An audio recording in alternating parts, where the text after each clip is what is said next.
पवित्र मंदिर सदन को नमन करते हैं। सदन के सभी माननीय सदस्यों को नमन करते हैं। प्रभु के अपने निज धाम में विराजने के साथ ही एक नए युग परिवर्तन की सभी को बहुत बहुत बधाई और शुभकामनाएं। हम इस सदन के माध्यम से हम हमारे निर्वाचन क्षेत्र भीलवाड़ा की सभी सम्माननीय मतदाताओं का हृदय से आभार व धन्यवाद व्यक्त करते हैं।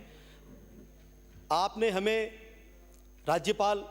माननीय राज्यपाल अभिभाषण पर जो समय दिया विचार व्यक्त करने के लिए, उसके लिए आपका धन्यवाद।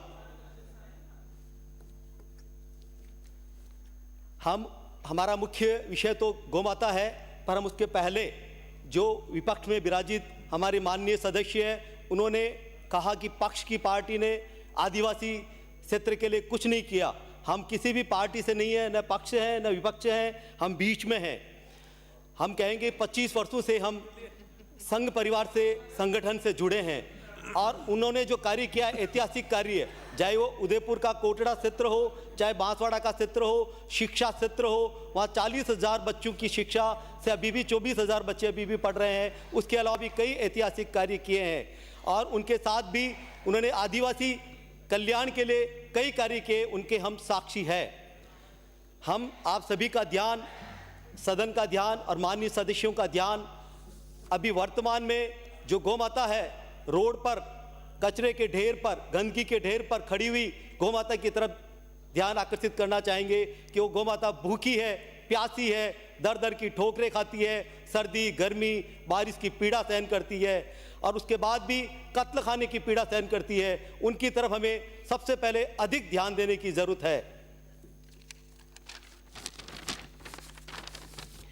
गाय जो हमारी भारतीय संस्कृति का आधार स्तंभ है, जिसमें 33 करोड़ देवी देवता निवास करते हैं, क्या हमारे राजा का दायित्व नहीं है कि उनके राज्य में मनुष्य का पूर्ण विकास हो, लाखों करोड़ों का बजट हो, वह गौ माता को भोजन भी नहीं मिले, आपके बजट का कुछ हिस्सा पशु पक्षी को भी मिले। मानव के विकास के लिए तो सभी सरकारें कार्य करती है, चाहे पिछली सरकार हो या अभी की वर्तमान सरकार, वो भी अच्छा कार्य करेगी, ऐसा विश्वास है। माननीय राज्यपाल अभिभाषण के 53वें बिंदु पर लिखा है, हमारी सरकार गौ माता के संरक्षण एवं संवर्धन हेतु नई नीति बनाएगी, उसके लिए आभार। गौ माता के लिए पिछली सरकार ने भी अच्छे कार्य किए हैं। उन्होंने भी गौशालाओं के अनुदान का समय अवधि बढ़ाकर और उसके अलावा भी जो भी कार्य किए हैं, उनके प्रति भी हम आभार और धन्यवाद व्यक्त करते हैं। पर इतने मात्र से ही काम नहीं चलेगा। विकास के लिए और मानव कल्याण के लिए तो हमारे देश के प्रधानमंत्री मोदी जी ने भी बहुत ही असंभव कार्य को भी संभव किया है। चाहे उसमें प्रभु श्री राम का मंदिर हो, चाहे धारा 370 हो, चाहे विश्व में भारत की 5वीं महान शक्ति बनाने का हो, उसके साथ ही चंद्रयान की सफलता में भी वैज्ञानिकों की जहां पुरुषार्थ और मेहनत लगन थी, उनकी साधना और तपस्या भी थी। उनके साथ भी, उनके अलावा भी वो हर पल हर क्षण देश की जनता का ही सोचते हैं कि देश की जनता कैसी सुखी हो, स्वस्थ हो, शिक्षित हो, उसके लिए लगातार प्रयत्न करते रहते हैं। विकास के लिए कई योजना शुरू की, ये योजना प्रत्येक व्यक्ति तक पहुंचे, उसके लिए विकसित भारत संकल्प यात्रा भी शुरू की। माननीय प्रधानमंत्री जी का सपना सभी स्वस्थ एवं समृद्ध रहे, उसके लिए उन्होंने जैविक खेती पर भी बहुत महत्व दिया। अभी हाल में 14 तारीख का वीडियो वायरल हुआ, उनका गौ माता के प्रेम को भी दर्शाता है, पर गौ माता के लिए अभी बहुत कुछ करना बाकी है। दोनों पक्षों से निवेदन करेंगे, हम आपसे कहना चाहेंगे कि हम मनुष्य के लिए इतने बड़े बड़े विकास के कार्य करते हैं, मात्र अपन मनुष्य का विकास ही बात करते रहते हैं। क्या पशु पक्षी नहीं है कि अपने राज्य में उनको जीने का अधिकार नहीं है? माननीय मुख्यमंत्री जी से निवेदन करेंगे, जो गौ भक्त भी है और ये गौ माता की पीड़ा भी समझते हैं, कि आप सबसे पहले रोड पर निराश्रित गोवंश है जो भूखा प्यासा नहीं रहे, उसके लिए कुछ बिंदु पर ध्यान चाहेंगे। पशुपालक को पाबंद करे, रोड पर गोवंश को नहीं छोड़े, उसके लिए सख्त कानून बनाए, उनके लिए भी प्रति गोवंश कुछ अनुदान दे। जैसे यूपी सरकार की तर्ज पर वहाँ पर 900 रुपये प्रति गाय किसानों को दिया है। उसके बाद भी पशुपालक को पाबंद करने के बाद भी अगर गोवंश रोड पर आता है तो उसके लिए प्रत्येक ग्राम पंचायत के स्तर पर गौशाला खोले व नरेगा के मजदूरों को उनसे जोड़े, तो नरेगा के मजदूरों को कुछ काम मिलेगा। गोचर भूमि को मुक्त कराए, सफाई करे, तारबंदी कराए और उसमें घास उगाए।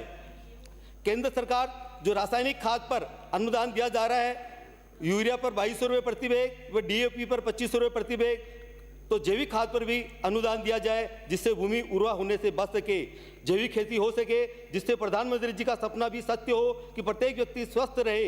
हम आपसे कहना चाहेंगे सभापति महोदय जी से कि गौ माता पर विशेष ध्यान चाहेंगे कि गौ माता कोई सामान्य प्राणी नहीं है, वो ऋषियों का रिसर्च है। अगर धरती पर कोई भी गौ माता अगर पीड़ा में है तो मनुष्य सुखी नहीं रह पाएगा। स्वयं ठाकुर जी ने भी, जो श्री कृष्ण है, गौ माता के पीछे नंगे पांव दौड़े थे। प्रभु श्री राम जी का जन्म भी राजा दिलीप के कोई संतान नहीं थी, उनके बाद उनका प्रादुर्भाव हुआ गौ माता की सेवा के बाद। उसके साथ भी भगवान महादेव जी के सामने जो नंदी बाबा खड़े हैं, सभी लोग मंदिर पर जाते हैं, नंदी बाबा के जल चढ़ाते हैं, महादेव जी के जल चढ़ाते हैं, तो वो अपलक महादेव जी नंदी बाबा को देखते हैं, नंदी बाबा उनको देखते हैं। इससे अपन क्या प्रेरणा लेंगे कि इसने अनादिकाल से भी पहले ही नंदी की क्या महत्ता है बता चुके थे। उसके साथ भगवान महावीर के भी प्रत्येक श्रावक के पास 40 से 40 हज़ार गौ माता थी। उसके साथ ही हम हमारा उदाहरण आपको देना चाहेंगे, इससे बड़े कोई उदाहरण नहीं हो सकता है कि हमारी यात्रा मात्र 24 दिन की यात्रा थी और हमारा कोई भी राजनीतिक क्षेत्र से संबंध नहीं रहा। किसी भी राजनीतिक दल में हमने कोई कार्य नहीं किया, संगठन का कोई दायित्व नहीं था और हमने अपना चुनाव भी 24 दिन में मात्र सत्य सिद्धांत के साथ, पूरी प्रामाणिकता और नैतिकता के साथ पूरा चुनाव को लड़ा और जनता ने हमें पूरा स्नेह और विश्वास दिया। तो हम आपसे कहना चाहेंगे कि गौ माता क्या नहीं कुछ कर सकती है। यहाँ पूछना मेरा कोई उद्देश्य या मकसद नहीं था, वो तो गौ माता की या प्रभु की योजना थी, उसके तहत हम यहाँ आए। पर हम आपको कहेंगे कि गौ माता तो आपको वेतरणी पार करा देती है। सनातन धर्म में लिखा है कि गौ माता की पूंछ पकड़ के वेतरणी पार कर सकते हैं। हमने बचपन में पढ़ा था कि गौ माता कामधेनु और कल्पवृक्ष है, वो हमने पाया है, वो सत्य है। 25 वर्ष पहले हम गौ माता को नहीं जानते थे, जो पाया मेरे पास कोई शब्द नहीं है। तो हम सब आपसे कहना चाहेंगे कि अभी गौ माता की पीड़ा को दोनों पक्ष मिलकर किसी भी तरीके से गौ माता रोड पर भूखी प्यासी नहीं रहे, उसके लिए श्रेष्ठ कार्य करे। आपने हमें समय दिया, धन्यवाद, आभार आपका। धन्यवाद श्री गोपीचंद।